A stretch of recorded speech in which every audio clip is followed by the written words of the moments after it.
Rádio Rio de Janeiro, a emissora da Fraternidade, passa a apresentar Luz na Penumbra, programa que leva ao seu coração a mensagem da doutrina espírita.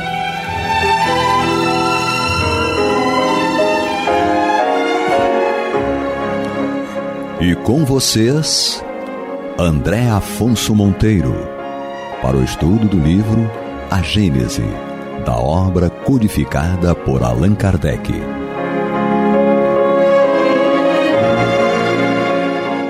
Olá, amigo ouvinte internauta da Rádio Rio de Janeiro, a emissora da Fraternidade, a rádio que toda a família pode ouvir, programa Luz na Penumbra, com o estudo da obra A Gênese. Hoje, eu, André Monteiro, aqui com você, amigo ouvinte internauta, nós vamos reiniciar o nosso estudo. Capítulo 18, os tempos são chegados, o item 16, os sinais dos tempos. E lembrando que no último programa nós trouxemos aqui a perspectiva de Kardec sobre a felicidade. Já vemos construindo esse pensamento de Kardec, que ele traz a necessidade de desenvolvermos a fraternidade e a solidariedade, o senso comum, o senso coletivo, para que a gente possa construir uma sociedade mais justa e mais fraterna. E ao mesmo tempo ele vai dizer que essa solidariedade e essa fraternidade, elas só efetivamente existirão de uma forma concreta se elas forem baseadas numa fé, mas uma fé inabalável e uma fé racional, não uma fé cega.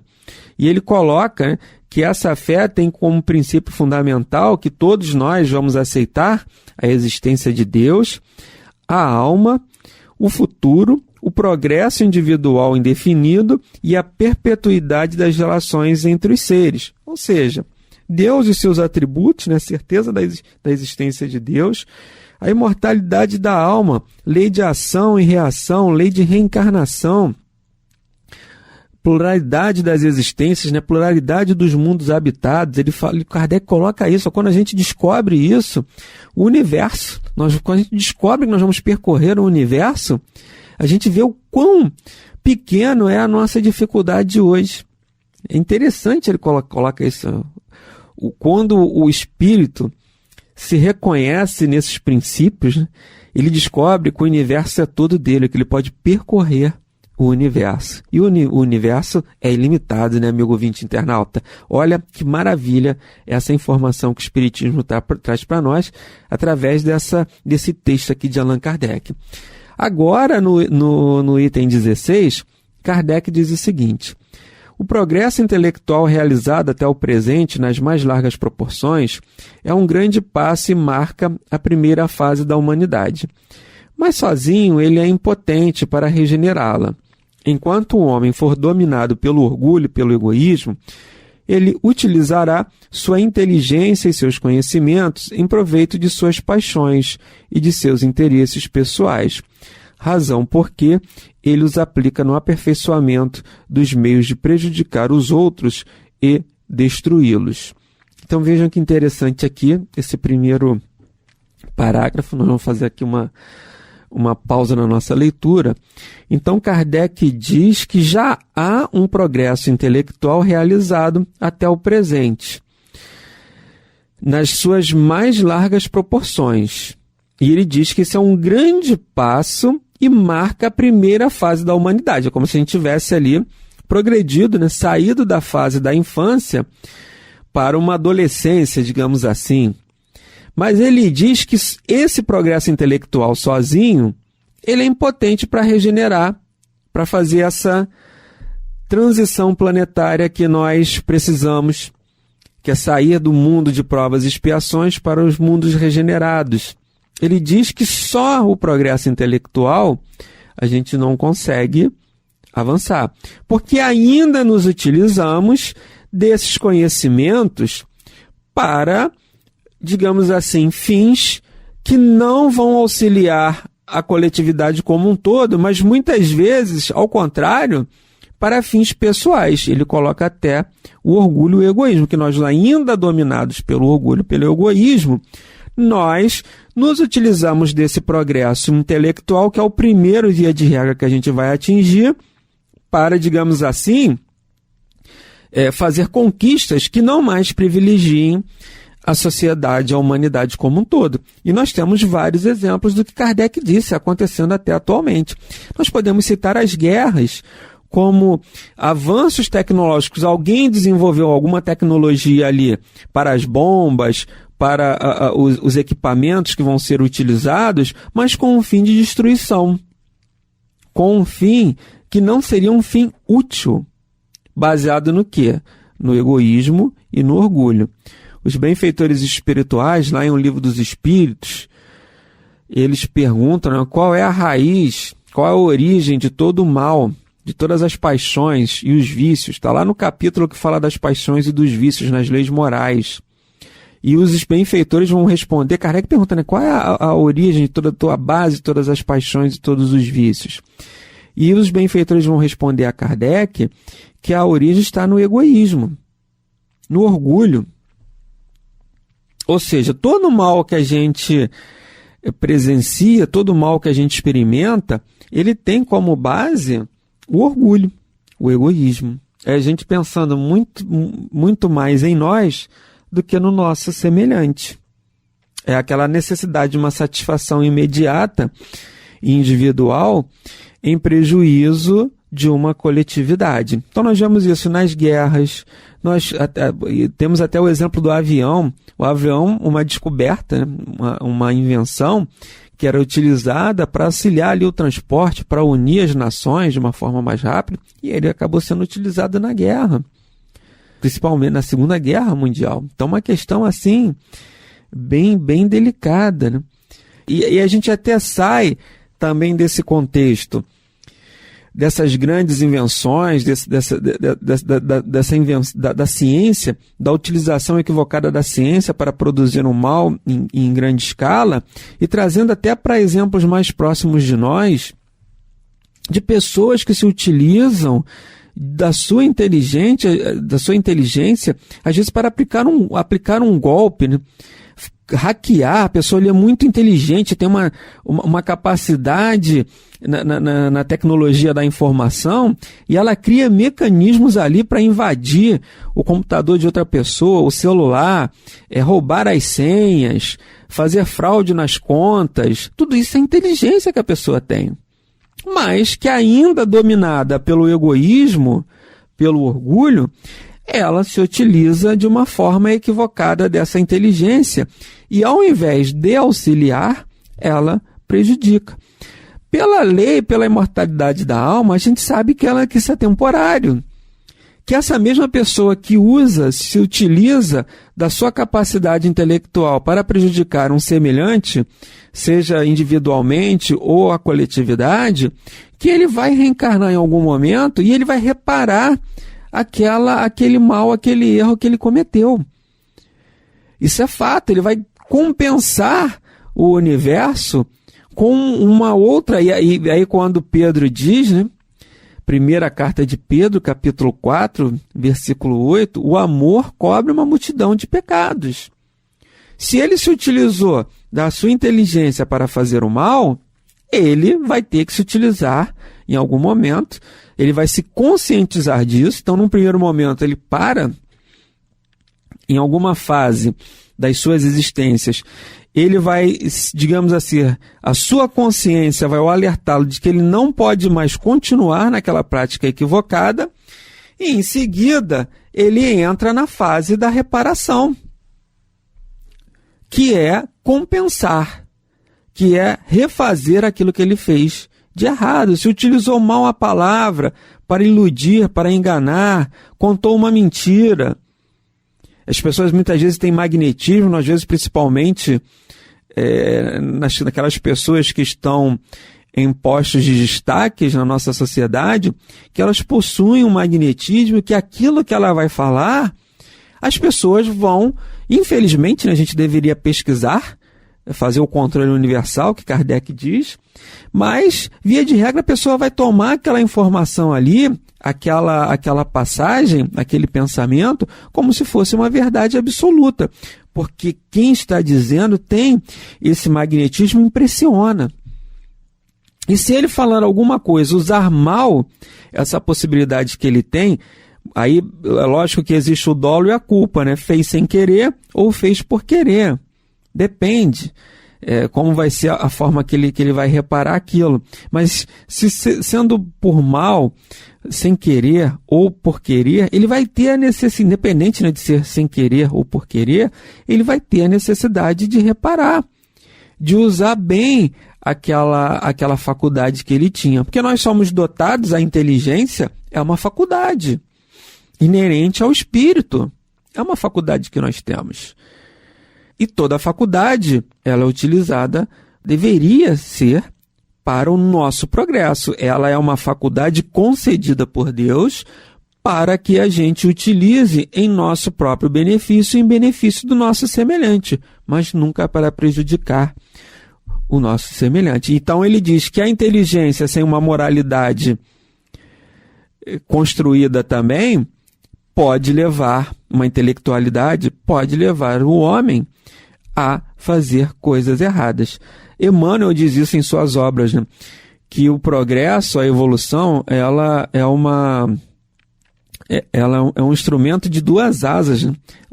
Em uma asa é a asa da inteligência e na outra asa é a asa da moralidade, da evolução moral. E que um pássaro não consegue voar só batendo uma asa, né? Ele precisa, para alçar voo, bater nas suas duas asas. Então, e ter equilíbrio com isso, criar um equilíbrio para isso. Amigo ouvinte, nós estamos fazendo o estudo da obra Gênese, capítulo 18, os tempos são chegados, no item 16, os sinais do tempo. Então, ele continua aqui, né? Somente o progresso moral pode assegurar a felicidade dos homens sobre a terra, colocando um freio nas más paixões. Somente ele pode fazer com que reine a concórdia, a paz e a fraternidade entre os homens. É ele que derrubará as barreiras entre os povos, que fará cair os preconceitos sociais e calará os antagonismos de seitas, ensinando os homens a se olharem como irmãos, chamados a se auxiliarem mutuamente e a não a viverem à custa uns dos outros. É ainda o progresso moral, secundado aqui, ou seja, sustentado, ajudado aqui pelo progresso da inteligência, que unirá os homens numa única crença, estabelecida sobre as verdades eternas, não sujeitas à discussão e por isso mesmo aceitas por todos. Vejam que interessante aqui, amigo ouvinte. Então, Kardec diz que para que a gente atinja o progresso, para que a gente atinja a felicidade aqui na Terra, é preciso que haja o progresso moral, não apenas o progresso intelectual. Então, é uma asa realmente, né? São as duas asas que nós precisamos. A gente vai precisar, além do progresso intelectual, do progresso moral. É por isso que é muito importante nós auxiliarmos na educação dos nossos filhos, dos nossos jovens, não apenas sustentar na necessidade, se basear na necessidade de boas escolas que vão trazer conhecimento intelectual para ele, mas que a gente possa também sustentá-los nas escolas espirituais. Dar essa sustentação da evangelização, seja em que religião for. Na católica, através do catecismo, se você é católico, coloque o seu pequeno no catecismo, que ele tenha, e aí muitas vezes a gente estuda ali o catecismo, né? Estuda aquele período e depois não estuda mais.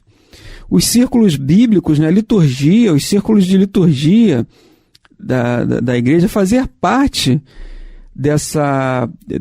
desses grupos que estão ali estudando a Bíblia. Isso é muito importante. E nós, espíritas, também não nos afastarmos do estudo, porque o estudo é contínuo. Ler o Livro dos Espíritos uma vez, vamos ter que continuar lendo para sempre, porque toda vez que a gente lê, é algo que a gente não tinha percebido naquela outra leitura, e que a gente vai perceber agora. E já temos uma outra forma de ver. Lembrando que é sempre bom fazer, tem as nossas leituras individuais, mas que a gente também possa ler e estudar em grupo, que é a forma que a gente tem de trocar ali informações, que às vezes a gente tem uma percepção, ou aquela percepção está correta, ou se estiver incorreta, alguém vai nos auxiliar, nós vamos trocar ali, entendi isso, eu falo assim, não, mas eu já entendi dessa forma, e aí a forma como cada um entendeu vai construir um raciocínio melhor.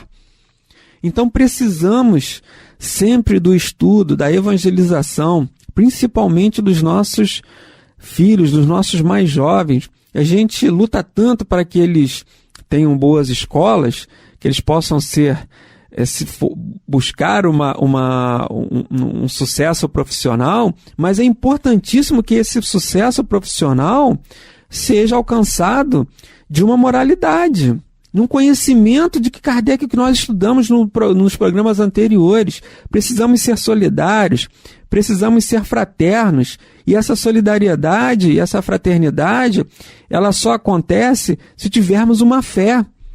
Não é ter uma religião, é ter uma fé em Deus.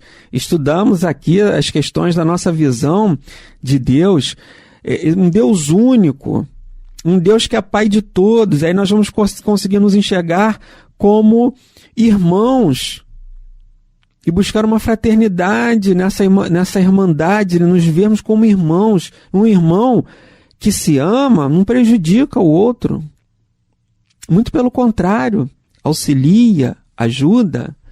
Então é esse progresso que o Espiritismo veio alavancar, trazendo muito da questão moral. Trouxe questões científicas para nós analisarmos, sim, a nossa relação com o mundo espiritual, sim, mas é a base. O que nos interessa atingir é desenvolver essa moralidade. Sem a moralidade, não vamos, Kardec está colocando aqui, o progresso moral secundado, é ainda o progresso moral secundado aqui pelo progresso da inteligência, que unirá os homens numa única crença. Ou seja, podem existir diversas religiões, mas todas elas vão chegar nessa crença. Deus é único, imortalidade da alma, pluralidade das existências, pluralidade dos mundos habitados, lei de reencarnação, lei de ação e reação. Todas essas crenças serão parte das demais religiões. E nesse contexto, a gente se enxergando dessa forma, seremos mais fraternos, seremos mais solidários, porque o progresso moral está, digamos assim, tornando essa possibilidade real.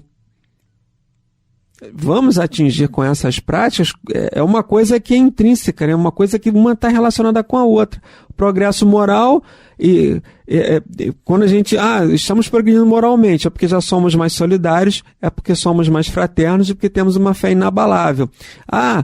Somos solidários, somos fraternos, temos uma fé inabalável, estamos progredindo moralmente. Elas estão assim, elas caminham juntas, né? Uma se relacionando com a outra. Mas precisamos ter essa fé, ter essa crença, colocar em prática essas propostas que Kardec traz para nós. E aí ele finaliza, né? A unidade da crença será o laço mais poderoso, o mais sólido, fundamento da fraternidade universal, destruída em todos os tempos pelos antagonismos religiosos que dividem os povos e as famílias, que fazem ver no próximo os inimigos, que é preciso evitar, combater, exterminar, em vez de irmãos que é preciso amar. Então vejam que esse Kardec já discorre aqui, já reflete para nós que essa divisão em religiões, em castas, em seitas, é uma forma de destruir a sociedade, de, digamos assim, obstar o nosso progresso moral. Toda vez que a gente se vê diferente, melhor do que alguém, seja em questão de raça, cor, religião, opção sexual, o que seja, isso é uma forma de certeza que ainda temos uma inferioridade a ser trabalhada. Toda vez que nós nos vemos nessas discussões, preconceito, racismo, homofobia, seja o que for, é sinal que ainda temos algo a ser resolvido, a ser trabalhado. São questões que a gente precisa avaliar. Muitas vezes somos muito inteligentes, nós vemos isso. Pessoas inteligentes, pessoas muito dotadas, mas que ainda carecem de uma bondade, de uma benevolência, de uma indulgência em seus corações. Que aí esses sentimentos, eles ainda não habitam. Ainda estão ali, digamos assim, muito travados por conta do egoísmo, do orgulho, da vaidade. Então Kardec, ele condiciona a felicidade através do progresso moral. E esse progresso moral e essa felicidade, que é uma caminhada intrínseca, eles dependem da solidariedade, da fraternidade, e que para atingirmos isso dependemos da fé. Então o primeiro caminho que a gente tem que atingir, que a gente tem que percorrer, é a fé. Buscar essa fé inabalável dentro de nós, né, que está dentro de nós. Essa certeza, essa fé no futuro. Então a fé no futuro, há um capítulo em um evangelho que ele diz que a fé no futuro dá ao homem uma fé inabalável no porvir. Salvo engano, é o capítulo 2. Ponto de vista futuro, a realeza de Jesus, um desses dois itens que os benfeitores e Kardec vão colocar para nós, que essa fé no futuro, a certeza que ele tem, né? A fé no futuro dá uma certeza para ele no porvir. É como se ele subisse, né, em um topo, ele faz essa analogia, é como se você comparasse aquele que não tem fé, aquele que não acredita em Deus, que não tem fé no futuro, que não acredita na imortalidade da alma, pluralidade das existências, lei de ação e reação, lei de causa e efeito, lei de reencarnação. Esse que não acredita nisso é como se ele estivesse lá embaixo, olhando, né, o horizonte com um monte de obstáculo à sua frente. Mas aquele que já acredita no futuro, tem certeza de Deus, certeza da imortalidade da alma, desses princípios que nós estudamos, nesses itens, é como se ele subisse o topo da montanha. E vai ter a visão mais alargada. Quanto mais ele sobe, quanto mais ele se eleva, mais ele aumenta a perspectiva de visão dele. Quanto mais ele vai subindo, e cada subida é um princípio novo que está sedimentado em nós, desses que nós estudamos. Deus, imortalidade da alma, perpetuidade, né, das relações com os seres, ou seja, desencarnou um ente querido, mas você sabe que lá na frente, numa outra existência ou no mundo espiritual, você vai reencontrá-lo, porque é um espírito amigo, é a parentela espiritual, que não está restrita só às relações, às ligações do corpo físico. Então tudo isso faz com que a gente se eleve. E nesse contexto, a partir do momento que isso vai acontecendo, nós também vamos nos elevando do ponto de vista moral. E aí a felicidade começará a germinar entre nós. Mas, amigos ouvintes, nós chegamos ao final do programa de hoje, desejando a todos muita paz em seus corações e até a próxima semana, se Deus quiser. Você está ouvindo o programa Luz na Penumbra.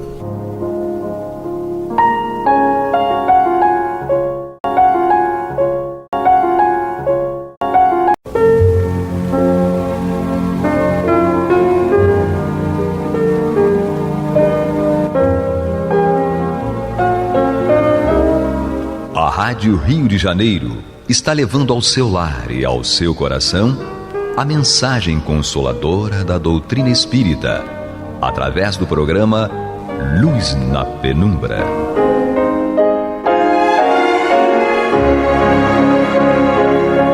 E agora com vocês, Nádia do Couto Vale, para comentar o céu e inferno ou a justiça divina segundo o Espiritismo, da obra codificada por Allan Kardec.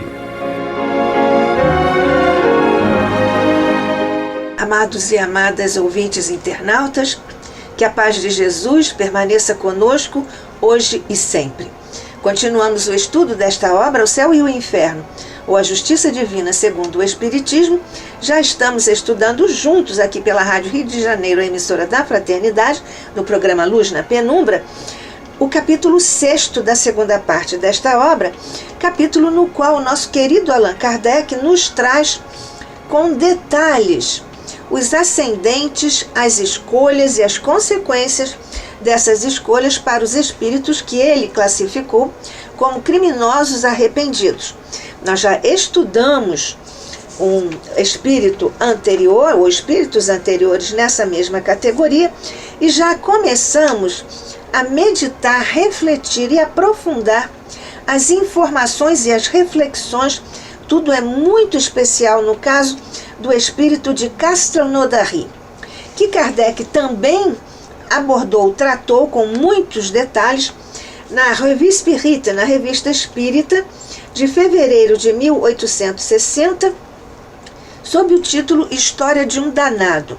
Nós já comentamos aqui que São Luís não recomendou o uso da palavra danado, razão pela qual Kardec, aqui em O Céu e o Inferno, ou a Justiça Divina segundo o Espiritismo, colocou essa história, essa trajetória de espírito sob o título O Espírito de Castelnaudary. Castelnaudary é uma localidadezinha, um local pequeno, em que havia uma casinha lá, perto dessa localidade Castelnaudary, e nessa casa ocorreram várias manifestações estranhas.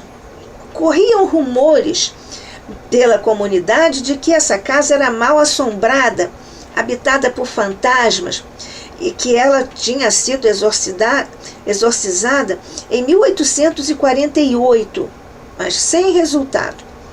Nós já vimos também, estamos apenas recordando, que o proprietário, o Sr. D, pretendeu habitá-la, fez reformas, ficou lá, mas ele subitamente desencarnou. Mais tarde nós vamos saber qual foi o motivo, qual foi a forma pela qual o Sr. D desencarnou nesta mesma casa.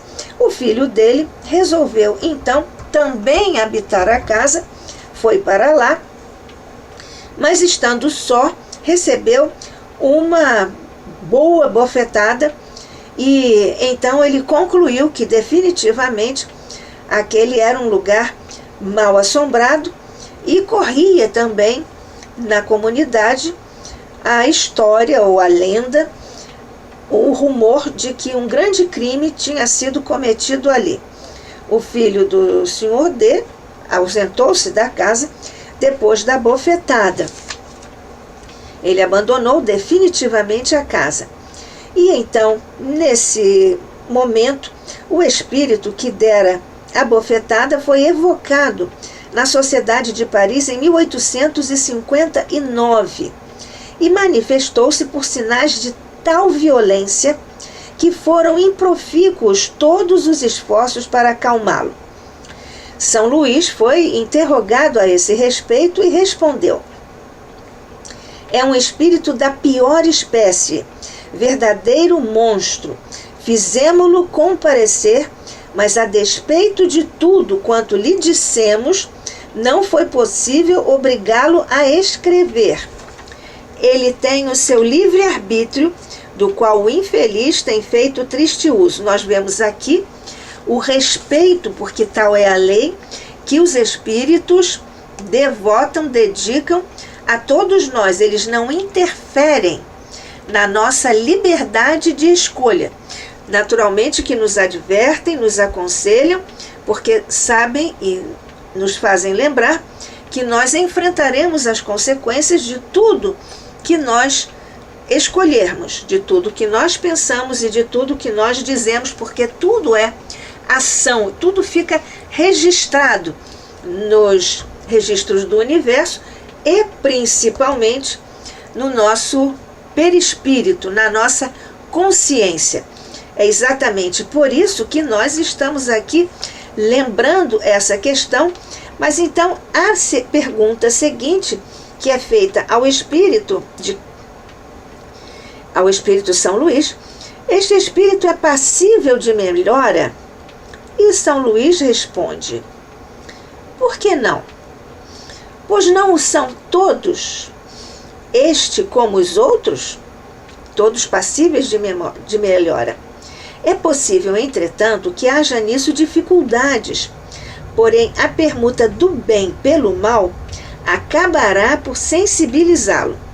Orai em primeiro lugar, e se o evocardes daqui a um mês, vereis a transformação operada. Nós temos aqui na Revista Espírita, de fevereiro de 1860, como nós já dissemos, que o Kardec aborda com muitos detalhes essa questão. Então, nesse contexto, está dito aqui, essas são informações, que havia um casal de médiuns que assistiam à reunião e que resolveram orar, como São Luís orientou, resolveram orar pelo espírito de Castelnaudary. E depois, um mês após, naturalmente que o espírito foi novamente convidado, ou novamente voltou a ser evocado.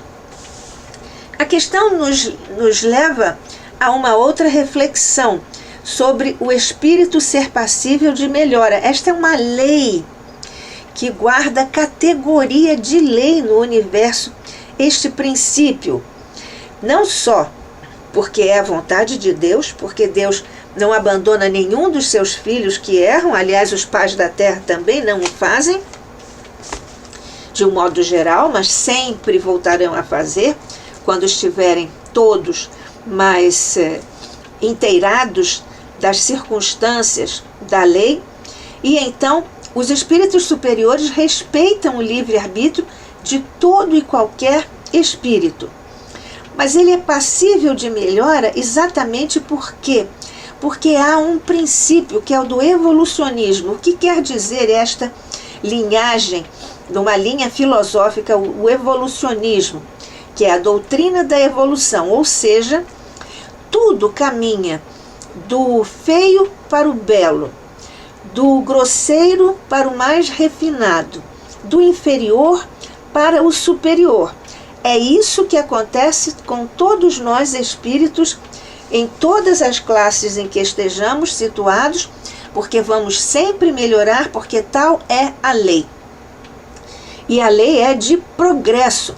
Nós temos a marcha do progresso, está dita, explicada pelos espíritos orientadores da humanidade, ao nosso querido Allan Kardec, em O Livro dos Espíritos.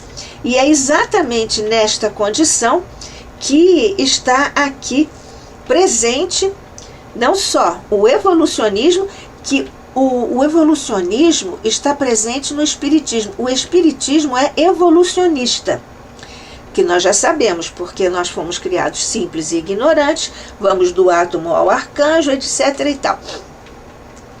E a lei do progresso, que nós estudamos em O Livro dos Espíritos, está nos dando informações sobre como nós vamos fazer, porque tudo muda para melhor. Às vezes, nós julgamos que não muda para melhor, mas com o passar do tempo, nós constatamos, porque a lei é perfeita.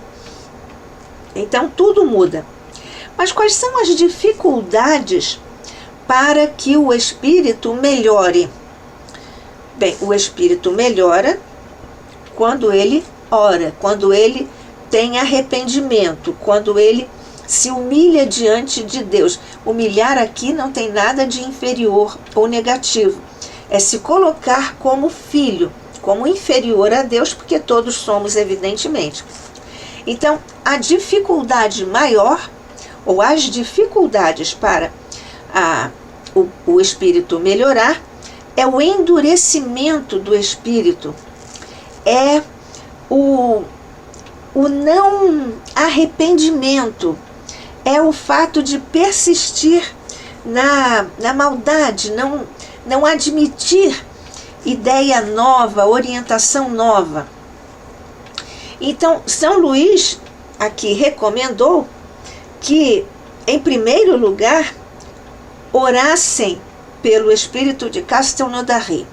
Em primeiro lugar, nós vemos aqui a terapia da oração, que São Luís sugeriu para que esse espírito fosse evocado 1 mês depois para ver a transformação operada. E efetivamente ele foi de novo evocado e o espírito estava efetivamente mais brando. Pouco a pouco foi submisso e arrependido. Nós vamos aqui retomar a descrição que está na Revista Espírita, porque o nosso Kardec aqui descreve minuciosamente o que aconteceu quando ele foi chamado na primeira das 10 sessões em que ele foi evocado. Diz-nos Kardec, porque interrogado sobre a possibilidade de evocar o esbofeteador, São Luís respondeu que sim. Chamado, o espírito se manifesta por sinais de violência. O médium é tomado de extrema agitação. 7 ou 8 lápis são quebrados. Vários são atirados sobre os assistentes. Uma página é rasgada e coberta de traços insignificantes feitos com cólera. Todos os esforços para o acalmar mostram-se impotentes. Pressionado a responder às perguntas que lhe são dirigidas, escreve com a maior dificuldade um não quase indecifrável. Tal é a condição desse espírito que mais tarde somos informados que veio de um espírito de um planeta inferior à Terra e na Terra tinha tido apenas uma encarnação no seio de uma das tribos mais ferozes do planeta, pois foi esse espírito que teve esta reação quando foi evocado. Então, aqui na Revista Espírita, o nosso querido Kardec pergunta a São Luís e nós vamos aqui acompanhar as orientações e as informações do Espírito São Luís no momento em que vamos lembrar que estamos juntos aqui pela Rádio Rio de Janeiro, a emissora da Fraternidade, no programa Luz na Penumbra, eu, Nádia do Couto Vale, e você, amigo, amiga, ouvinte, internauta, estudando esta obra e o capítulo 6º da segunda parte, no capítulo sobre os criminosos arrependidos, e estamos aqui desdobrando as informações, porque esta trajetória traz muitas informações importantíssimas para nós. Então, temos aqui que São Luís responde, porque Kardec pergunta ou solicita: tereis a bondade de nos dar algumas informações sobre esse espírito que ele mesmo não pode ou não as quer dar? E São Luís responde: nós já vimos. É um espírito da pior espécie, um verdadeiro monstro. Nós o fizemos vir, mas não nos foi possível obrigá-lo a escrever. Os espíritos superiores poderiam obrigá-lo, mas não o fazem porque este é um princípio de que a liberdade de cada espírito é inviolável. E os espíritos dizem: não nos foi possível obrigá-lo a escrever, malgrado tudo quanto lhe foi dito. Ele tem seu livre-arbítrio, mas, infeliz, dele fez triste uso. Há muito tempo que morreu como homem? Resposta de São Luís: tomai informações. Foi ele que cometeu o crime, cuja lenda existe na região. Quem era ele em vida? Sabê-lo-eis por vós mesmos. É ele, pois, que assombra a casa atualmente? Sem dúvida, pois foi assim que vou-lo fiz chamar a atenção. Os exorcismos praticados não foram capazes de expulsá-lo? De modo algum. Ele tem algo a ver com a morte súbita do Sr. D? Sim. De que maneira contribuiu para essa morte? Pelo pavor. E assim nós vamos seguindo. Foi ele quem deu a bofetada no filho do Sr. D? Sim. Poderia ter dado outra em qualquer um de nós, mas certamente vontade não lhe faltava. Por que não o fez? Não lhe foi permitido. Aqui nós temos um ponto importantíssimo que nós assistimos à mesa mediúnica com frequência. Porque algumas coisas não são... O espírito é livre, mas ele não está livre para fazer qualquer coisa. E então os espíritos superiores, porque são superiores, de categoria superior, os espíritos que presidem as reuniões mediúnicas sérias, naturalmente, e então essa força magnética dos espíritos que guardam, que orientam, que supervisionam as reuniões mediúnicas, eles têm força magnética para não permitir que o espírito, ao se manifestar, ele possa dar informação de como está, de como sofre, de qual é o seu nível evolutivo. Porém, ele tem certos limites, por isso que ele não iria dar nenhuma bofetada lá durante a evocação, porque isso não lhe foi permitido por força do magnetismo reinante na reunião, e é por isso que efetivamente ele não fez, porque poderia fazer, porque estava ainda nesse nível em que ele se encontra. Nós já vimos aqui que ele estava um pouquinho mais brando, submisso e arrependido nessa segunda sessão, porque foi efetivamente na segunda sessão, depois que aquele casal orou por ele, que ele foi evocado e efetivamente ele estava mais disciplinado, digamos assim. Kardec coloca isso na segunda sessão que ele transcreve, uma sessão que foi realizada na casa do Sr. F. Médium, e então foi perguntado ao espírito familiar, não ao Castelnaudary: podes dizer-nos alguma coisa a respeito do espírito de Castelnaudary? E o espírito familiar, nessa reunião, respondeu: evoca-o. Será mal? Verás. Que devemos fazer? Não lhe falar, se nada tens a dizer-lhe. Se lhe falarmos para lamentarmos o seu sofrimento, isso lhe fará bem? A compaixão sempre faz bem aos infelizes.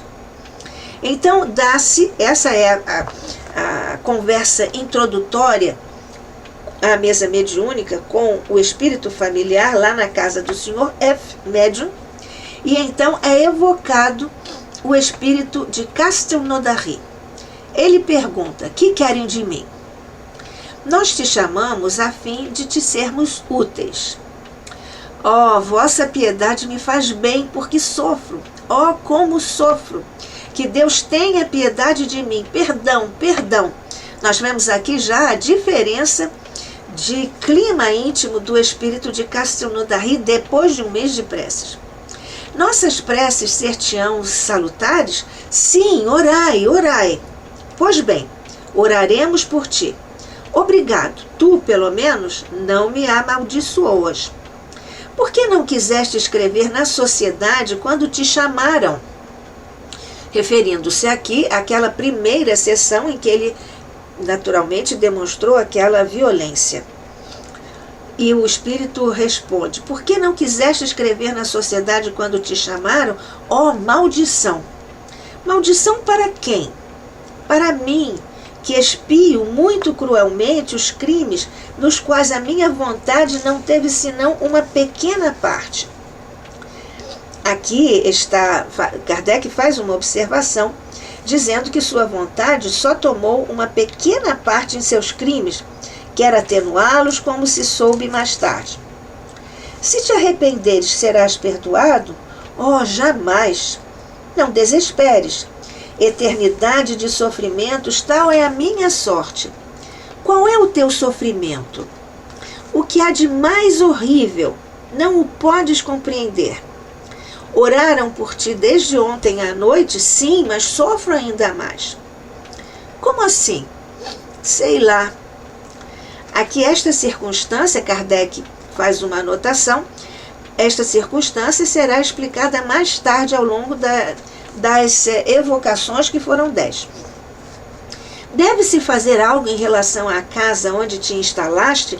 Não me falem disso. Perdão, meu Deus, já sofri muito. Tens que permanecer lá? A isso estou condenado. Será para que tenhas constantemente teus crimes à vista? É isso. Não desesperes. Tudo pode ser perdoado com arrependimento. Não há perdão para Caim. Mataste, pois, teu irmão? Somos todos irmãos, responde ele. Por que quisestes fazer mal ao Senhor D? Chega por piedade, chega. Então, adeus. Tem confiança na misericórdia divina. E ele pede, orai. É a partir deste momento que se dá, naturalmente numa oportunidade subsequente, que se dá a terceira sessão. E vamos ver aqui como ele responde. É uma sessão bastante breve. Evocação. Ele responde: estou junto de vós. Começas a ter esperança, lembramos que ele está na terceira sessão mediúnica. Começas a ter esperança? Sim. Meu arrependimento é grande. Por isso que Kardec colocou este espírito alinhado neste capítulo em que ele trata dos espíritos criminosos arrependidos. Qual era o teu nome? E ele responde: sabereis mais tarde. Há quantos anos sofres? Resposta: há 200 anos. Isso aqui nos faz ficar surpresos, perplexos. Mas eu, pessoalmente, já conversei com espíritos que estavam em sofrimento há mais de 200 anos. Este aqui está sofrendo há 200 anos, mas numa situação bastante peculiar e de profundo sofrimento. Em que época cometeste o crime? Em 1608. Podes repetir as datas para não-las confirmar? Inútil. Uma vez é bastante. Adeus. Eu vos falarei amanhã. Uma força me chama. Nós vemos aqui que o espírito não quis repetir a data. Era um desejo, porque naturalmente quando nós repetimos uma informação, nós revivemos aquele momento. Possivelmente por isso o espírito de Castelnaudary não quis repetir exatamente a época, o ano em que ele cometeu o crime. Ele por isso não quis repetir as datas. E ele disse: não, é inútil repetir as datas. Uma vez eu já disse e isso é bastante. Mas ele se despede: adeus, eu vos falarei amanhã. Porque naturalmente ele tinha conhecimento de uma programação para ele ser evocado. Uma força me chama. porque os espíritos à mesa mediúnica, eles têm limite de tempo e de expressão, a forma violenta ou não, ou menos violenta, como nós já comentamos aqui. E você vai vendo, querido amigo, amiga internauta, que nós estamos aprofundando muitas sutilezas no caso de um espírito criminoso, primitivo, que está aqui diante de nós, para nós aprendermos ainda mais sobre a condição dos espíritos e todos os esclarecimentos que a doutrina espírita nos oferece, para nosso enriquecimento e para a nossa advertência, para não repetirmos os erros que os nossos irmãos já cometeram. Que a paz de Jesus permaneça conosco hoje e sempre. Que assim seja.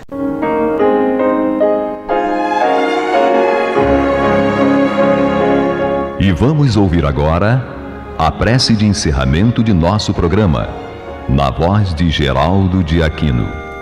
Jesus, dá-nos coragem para a luta, piedade para os insultos e misericórdia para as injustiças e ingratidões.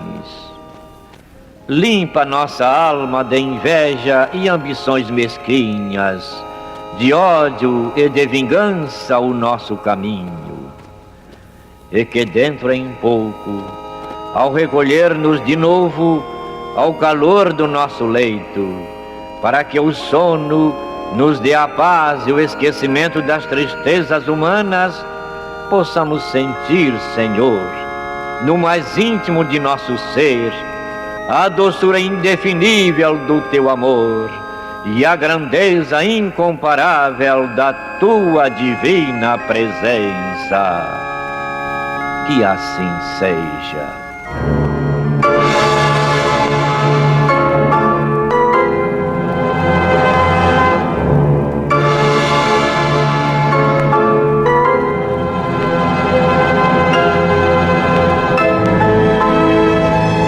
Acabamos de apresentar o programa Luz na Penumbra, que voltará a ser apresentado amanhã às 21 horas nesta emissora.